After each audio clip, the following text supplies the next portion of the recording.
Biofilms are communities of microorganisms such as bacteria or fungi. These communities produce a sticky slime that glues them together and cements them to a surface. The slime also protects the organisms and can carry food and waste. These properties mean biofilms can be considered a new material rather than simply a collection of microorganisms. Biofilms are central to our most important global challenges, from food and health to clean water, energy, and enhanced carbon capture. They can pose significant problems such as infections resistant to antibiotics, tooth decay, food spoilage, and corrosion. Together, it is calculated they have an impact of approximately $5 trillion in global economic activity. But biofilms can also address challenges such as cleaning up oil spills, supporting the wastewater treatment process, and could even be used in the production of energy. The challenge is how to reduce the cost of biofilm impact and harness their benefits. The National Biofilm Innovation Centre was set up to meet that challenge. Funded by the BBSRC, Innovate UK and the Hartree Centre, we were established in December 2017, led by the Universities of Edinburgh, Liverpool, Nottingham and Southampton. As an innovation and knowledge centre, we are a hub for academic and commercial stakeholders to come together. This interdisciplinary consortium has now grown to include a further 59 academic partner institutions across the UK and more than 300 industry partners.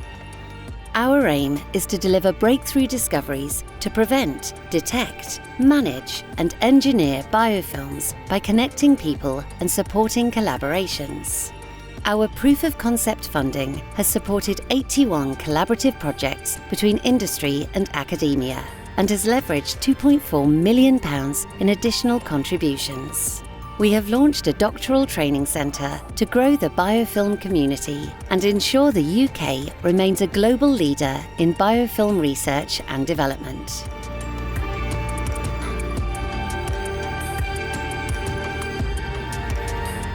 My research focuses on understanding how these microbes interact in polymicrobial biofilms, how we can manipulate those interactions, how we can target certain microbial species with antimicrobials to then affect the other microbes supported in that biofilm.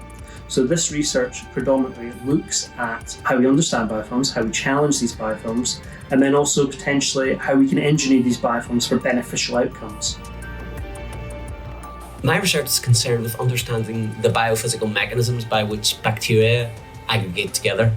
And it turns out this is very important in wastewater treatment in collaboration with Veolia, who manage the wastewater treatment facility here in Edinburgh. We have developed simple computer simulation models to understand the role of filamentous cells.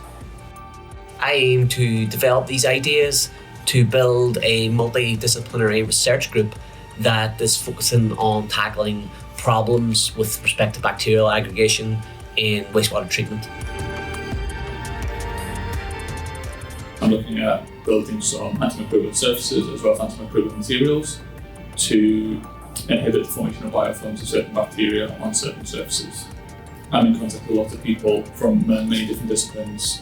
Even within our own building, we have people from chemistry, biology, physics, surface science, even some computational chemists. As a result, we can bounce ideas with each other sometimes. They're always there for help. I'm looking at novel therapies which can be used adjunctively to treat Pseudomonas aeruginosa infections in the cystic fibrosis lung, minimizing the need for antibiotics but maximizing the patient benefit. The National Biofilm Innovation Centre has allowed us to really foster the communication and the collaboration between all the researchers, both academically and industrially, working in the biofilm space.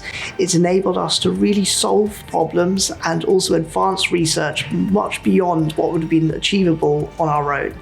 And hopefully, with the continued support and funding through the National Biofilm Innovation Centre, we can continue solving real-world problems and challenges in the future.